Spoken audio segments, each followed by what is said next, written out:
안녕하십니까. 갤라호른입니다. 일간 차트에서 유로 달러 통화상은 오랜만에 강한 상승세를 보여줬습니다. 유로 달러는 21 이동 평균선 아래에서 지지를 받은 다음 21 이동 평균선과 볼린저 밴드 상단은 물론이고 121 지수 이동 평균선까지 넘어섰습니다. 유로의 강한 상승세를 기대해 볼 수 있겠지만 우직한 유로라는 별명을 갖고 있는 유로가 폭발적인 상승을 이어갈 것으로 기대하는 것은 다소 무리라고 봅니다.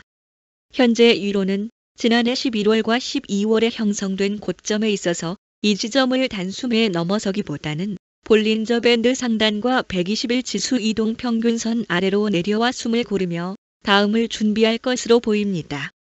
지난달 하순에 유로가 넘어서려고 했지만 강한 저항에 부딪혔던 1.05 초반이 이번에는 유로가 다음 행보를 위한 발판이 될 것으로 조심스레 예상합니다. 유로는 4시간 차트에서도 강한 폭발력을 보여줬습니다. 갭 상승으로 이번 주를 시작한 유로는 갭을 메우는 대신 21 이동 평균선과 121 지수 이동 평균선을 단숨에 넘어섰습니다. 뿐만 아니라 볼린저 밴드 상단을 따라 상승하면서 유로의 기세를 과시하고 있습니다. 유로는 밴드 안쪽으로 횡보하며 잠시 숨고르기에 들어갈 것으로 보입니다. 상승 모멘텀이 충분하다면 눌림목을 준 뒤 랠리를 이어갈 것이고 더 큰 움직임을 위해 조정에 들어갈 수도 있습니다. 유로가 상승을 이어가든 하락세로 전환하든 일단 1.0520대까지 조정을 받을 것으로 보입니다. 이 부근에서 바닥을 다지면서 본격적인 랠리를 준비할 것으로 기대해 볼 수 있지만 반대로 더 깊은 조정에 들어갈 수도 있습니다.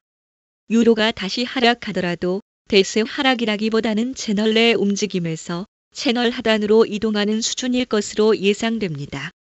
중국은 연례 최대 정치 행사인 양회 첫날에 미국의 관세 폭탄을 맞자 즉각 반격에 나섰습니다. 중국은 10일부터 미국산 농수산물 등에 10%포인트에서 15%포인트의 추가 관세를 부과한다고 발표했습니다. 도널드 트럼프 미국 대통령이 예고한 10%포인트 추가 관세 부과가 효력을 발휘하기 시작한 직후에 나온 보복 관세 조치입니다. 또 중국 상무부는 미국 10개사를 신뢰할 수 없는 기업 목록에 올렸고 15개 미국 기업에 대해선 수출 통제 목록에 포함했다고 발표했습니다. 미국의 추가 관세 부과 조치에 대해선 세계무역기구에 제소했다고 밝혔습니다. 캐나다도 맞대응에 나섰습니다.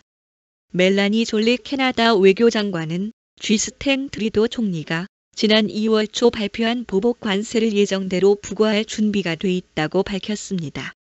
졸리 장관은 미국의 관세 부과를 외부로부터의 위협으로 간주하면서 캐나다인 수천 명의 일자리가 달린 문제로 미국이 무역 전쟁을 시작하기로 결정한다면 준비가 돼 있다고 말했습니다. 또 다른 관세 대상국인 멕시코의 클라우디아 셰인바움 대통령은 미국의 관세 정책에 대응해 관세 비관세 조처로 맞대응할 것임을 밝히면서 오는 9일 구체적인 관세 품목을 발표할 것임을 예고했습니다. 캐나다와 멕시코에 25%의 일괄 관세를 부과하고 중국에도 총 20%의 추가 관세를 부과하는 등 트럼프 대통령의 관세 정책이 현실화하자 시장은 민감한 반응을 보이고 있습니다. 트럼프의 관세 정책이 미국 경제에 부메랑으로 돌아와 미국 경기가 침체에 빠질 것이란 우려가 높아지면서 주식은 하락하고 안전 자산으로 평가받는 채권 가격은 상승하고 있는 것입니다. 현지 시간으로 3일 다우지수는 1.5%, S&P 500 지수는 1.8%, 나스닥 지수는 2.6% 하락했습니다. 미 국채 10년물 수익률은 지난달 중순 심리적 저항선인 4.5%를 하향 돌파한 데 이어 4.1%대까지 내려갔는데 이는 국채 가격의 급등을 의미합니다.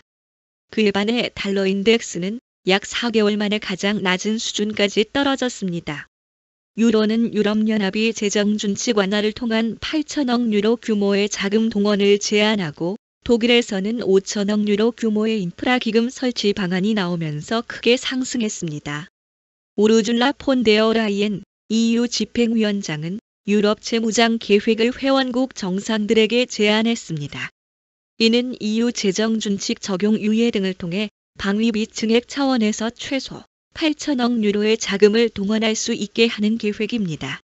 유로존 1월 실업률은 계절 조정 기준 6.2%로 시장이 전망한 6.3%를 하회하면서 유로 상승에 일조했습니다. 코티아뱅크의 수석 통화 전략가 시온 올스본은 미 국채 수익률 하락과 주식 약세는 캐나다와 멕시코에 대한 고율 관세가 미국 주요 산업에 매우 빠르게 부정적인 영향을 미칠 것을 시장이 경계하고 있음을 시사한다고 말했습니다. 내셔널 웨스트 마켓의 브라이언 데인저필드 외환 전략가는 관세가 미국의 성장에 부정적 영향을 미칠 수 있다는 시장의 가정이 달러 약세로 나타난 것이라고 평가했습니다. 베렌버그의 수석 이코노미스트인 홀거 슈미링은 독일 기금 설치는 유로 상승을 뒷받침하지만 무역 위험도 고려해야 한다고 진단했습니다. 현지 전문가들은 멕시코와 캐나다에 대한 관세가 미국 소비자들의 식료품, 맥주, 자동차 가격을 끌어올릴 것으로 내다보고 있는데 자동차는 평균 $3,000 이상, 맥주 가격은 최대 12% 올라갈 것으로 예상했습니다. 그런데 멕시코산 맥주는 미국에서 주요 원료를 수입해서 제조하는데 관세 부과로 멕시코산 맥주 가격이 상승하면 판매량 감소로 미국 내 보리 농가의 수입 감소로 이어지게 됩니다. 미국에서 생산하는 맥주 원료인 메가볼이 대부분은 멕시코로 수출되는 것으로 알려져 있습니다. 또 몇몇 멕시코산 맥주는 미국 기업의 현지 법인에서 생산하고 있습니다. 일론 머스크의 전기차 테슬라는 부품의 약 20%를 멕시코에서 수입하고 있어 관세 부과는 테슬라의 가격 인상으로 이어질 수밖에 없습니다. 미국과 캐나다, 멕시코는 지난 1994년 북미 자유무역협정을 체결했고 이를 보완해 2020년에 USMCA를 체결했습니다. 워싱턴 포스트는 트럼프가 USMCA를 협상하고 미국이 체결한 역대 최고이자 가장 중요한 무역협정이라고 했으면서도 이번 관세를 통해 이를 파괴할 수 있다고 지적했습니다. 트럼프 대통령의 관세 정책이 상대국뿐 아니라 미국에도 경기 침체 속 인플레이션이 일어나는 스태그플레이션이 일어날 것이란 우려가 지속적으로 제기되고 있습니다. 금융회사 SWBC의 크리스 브리게티 최고 투자 책임자는 로이터 통신에 트럼프 대통령이 부과한 관세가 미국의 스태그플레이션 위험을 키울 수 있다고 우려했습니다. 미국의 싱크탱크 피터슨 국제경제연구소의 워윅 맥키빈 선임위원은 지난 1월 보고서에서 멕시코, 캐나다의 25% 관세 부과 시 미국의 경제 성장률은 2026에서 2029년 동안 해마다 0.2%포인트씩 낮아지고 2025년 인플레이션은 0.43%포인트 높아질 것이라고 예상했습니다. 워런 버핏 버크셔 해서웨이 회장도 트럼프의 관세 정책에 대해 비판적 견해를 내놨습니다. 버핏 회장은 CBS 뉴스 인터뷰에서 관세는 어느 정도 전쟁 행위로 평가하면서 누군가가 관세에 대한 부담을 지게 될 것임을 시사했습니다. 한편 스태그플레이션 발생 가능성에 대한 반론도 제기되고 있습니다. 데이비드 솔로몬 골드만삭스 최고 경영자는 호주 파이낸셜 리뷰 비즈니스 서밋에서 트럼프 대통령은 무역의 불균형이 존재한다는 견해에 따라 행동하고 있다면서 관세 정책이 미국 경제에 악영향을 줄 수 있다는 시장의 우려를 일축했습니다.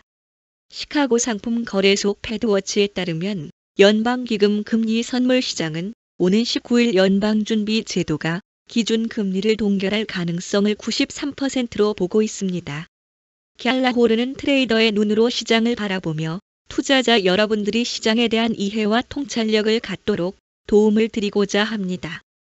갤라호른에서 제공하는 보고서는 참고용으로만 활용해 주실 것을 말씀드리며 투자에 대한 책임은 전적으로 투자자 자신에게 있다는 점을 유념하시기 바랍니다. 도움이 되셨다면 구독과 좋아요 부탁드리겠습니다. 감사합니다.